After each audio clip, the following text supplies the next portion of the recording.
bienvenue dans ce nouvel épisode de Oui mais dans le livre. Aujourd'hui nous allons parler oui, on a mis plus d'1 an pour finir à tapisser seulement une seule chambre. Le reste de la maison est toujours en travaux. Mais bon, c'est un peu comme dans le livre du jour, je vous accueille dans un endroit qui n'est pas terminé. Bienvenue à Jurassic Park.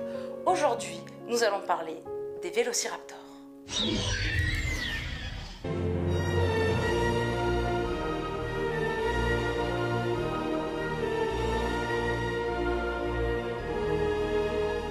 Jurassic Park, c'est un de mes films préférés. Et je dis pas ça parce que lui et moi, on a le même âge à quelques jours près. Au départ, j'avais prévu de faire une longue vidéo, mais elle aurait été un petit peu ennuyeuse, donc finalement j'ai décidé de la couper en 4-5 vidéos sur les sujets les plus importants. Et je me suis dit qu'on pouvait commencer avec ces petites crevures de raptors. Bon, déjà, très grosse différence, puisque les raptors du film et du livre ne sont pas du tout, mais alors pas du tout les mêmes animaux. Je m'explique. Ceux du livre ont un crâne qui est beaucoup plus en forme de V, comme les crocodiles ou les lézards, et il est bien plus long. Ils ont aussi une langue fourchue, un peu comme les serpents d'aujourd'hui. Oui, Crichton, c'était vraiment un super auteur. Au niveau paléontologie, c'était pas top, même pour l'époque. Quant à la couleur des raptors, elle est similaire à celle du deuxième film, c'est-à-dire plutôt jaune avec des rayures marron. En comparaison, ceux du film ont un crâne qui est beaucoup moins long, un peu plus rond, ou en tout cas vachement moins pointu.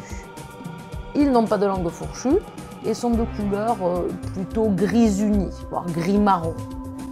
En revanche, les deux animaux ont à peu près la même taille, c'est-à-dire plus grand qu'un humain, ou à peu près la taille d'un humain. Entre 1,75 m et 2 m de haut. La chose rigolote, un petit détail, dans le film, il devait aussi avoir cette espèce de langue fourchue dégueulasse là. Fort heureusement, Jack Horner, un paléontologue qui conseillait les gens qui réalisaient le film, les a fait changer d'avis et ça, c'est heureux. Bon, vous vous doutez bien que je ne vais pas en rester là et que je vais être obligée, comme dans toutes les autres vidéos sur le sujet, de vous rabâcher cette information, mais les vélociraptors de Jurassic Park ne sont pas des vélociraptors. Les véritables vélociraptors, Vélociraptor mongoliensis de leur vrai nom, en fait, ça ressemblait plutôt à ça. Bon, alors déjà, on ne fera pas de procès sur l'absence de plumes, parce qu'à l'époque, on ne savait pas qu'ils en avaient.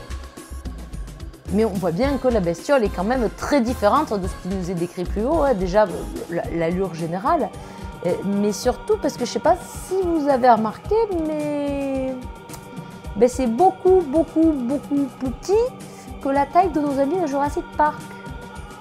Visiblement, l'auteur du livre, Michael Crichton, aurait choisi un cousin du vélociraptor, le Deinonychus. Ce sont deux animaux qui appartiennent tous les deux à la famille des Dromaeosauridae. Mais il aurait tout de même donné le nom de vélociraptor, parce que ça claque mieux. Alors, il faut avouer que le Deinonychus ressemble un petit peu plus au raptor du film, mais pas vraiment à ceux du livre. Et ça, c'est normal, parce que pour le film, même s'ils ont gardé le nom de vélociraptor, ils l'ont tout de même modelé sur le Deinonychus. D'ailleurs, il a même été envisagé de garder ce nom avant de se raviser, car il le trouvait trop dur à prononcer. Deinonychus.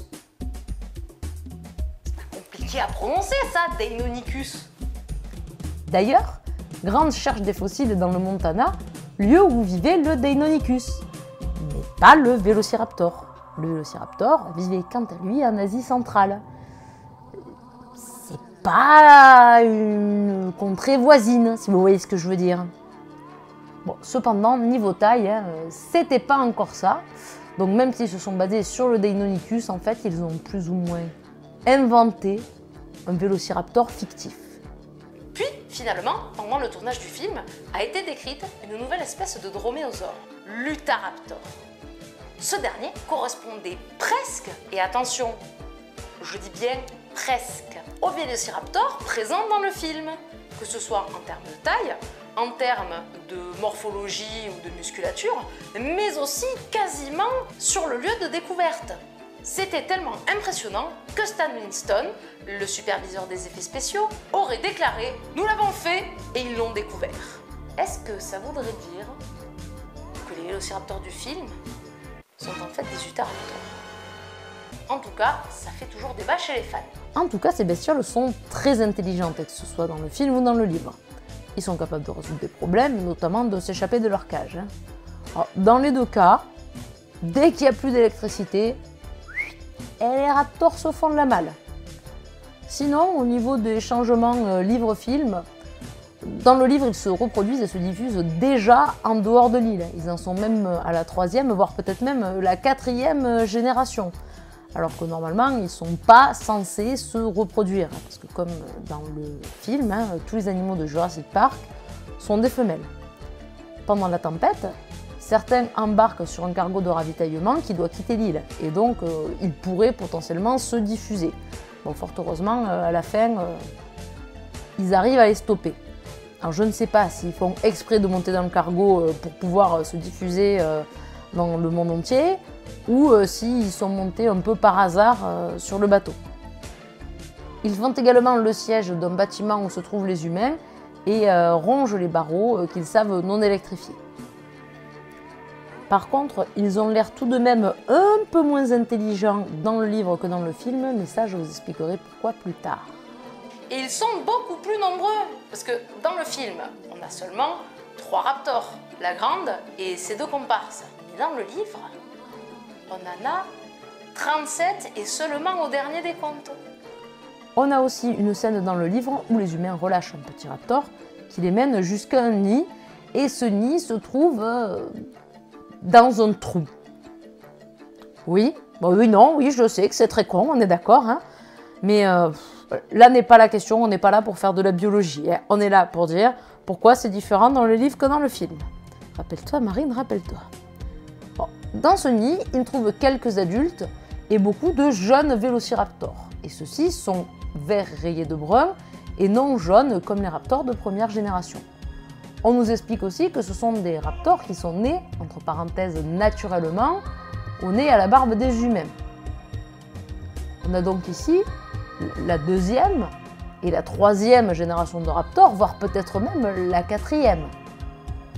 Et donc pendant que les personnages parlent en se disant bah, quand même, il y a beaucoup de raptors ici, hein, les raptors s'enfuient. Finalement, l'armée viendra balancer des bombes sur l'île, exterminant les dinosaures et donc les raptors. Ou pas. Car à la fin du livre, on apprend par un biologiste du Costa Rica que de gros lézards ont été vus sur le continent. Bon, on ne sait pas si ce sont des raptors ou pas, mais vu que les raptors se sont enfuis de leur nid avant que l'île explose, on peut se douter que certains ont réussi à s'échapper. Et en plus là, ils se retrouvent dans des champs de soja et de haricots qui contiennent de la lysine, un élément qui est nécessaire à leur survie parce que InGen les a rendus dépendants. Dans le film, par contre, le sort des raptors est plutôt clair. Les 3 raptors sont décédés. Une dans la chambre froide, qui est probablement morte de faim ou de froid. Je ne sais pas laquelle de ces morts est la plus atroce. Et les 2 autres ont fini entre les mâchoires du tyrannosaure qui est venu sauver les humains. Je me lasserai jamais de cette scène. Il est à noter que la scène de la cuisine est beaucoup, mais alors beaucoup plus flippante dans le film. Dans le film, vous avez cette tension, les enfants qui se cachent et qui sont vraiment à la merci des raptors, le moindre faux pas, et ils servent d'apéritif. Alors que bon, dans le livre, Tim il met des petits bouts de viande, le raptor essuie les bouts de viande, il rentre dans un endroit, et Tim il ferme la porte. Je pensais que les raptors étaient censés être super intelligents dans ce bouquin. Si on fait un rapide bilan, aucune des 2 versions de ces animaux ne sont de véritables vélociraptors. Mais ceux du film sont tout de même beaucoup plus proches d'un animal réel, que ce soit du Deinonychus ou de l'Utahraptor. Ils sont vraiment beaucoup plus nombreux dans le livre, presque 13 fois plus nombreux, et encore on n'a que le compte officiel, on ne compte pas ceux qui sont dans la caverne. Enfin, d'après ce que j'ai compris.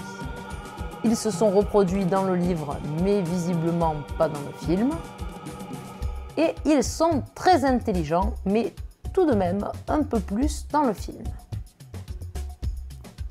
Certains survivent dans le livre, enfin c'est sous-entendu, alors que les 3 raptors d'Isla Nublar meurent dans le film. Le traitement qui est réservé aux raptors rend la préférence vraiment très subjective. En effet, il n'y a pas de scénario ou d'action qui pourrait justifier le fait qu'un tel est le meilleur ou un tel est moins bon. Les seuls éléments qu'on a qui sont un peu objectifs, et encore ça va dépendre de ce que vous préférez, c'est dans le livre il y en a plus, mais dans le film ils sont quand même un petit peu plus intelligents. Je vous remercie d'avoir regardé cette vidéo, je vous rappelle que vous pouvez vous abonner en cliquant ici ou regarder nos anciennes vidéos en cliquant ici. Et moi je vous dis à ciao.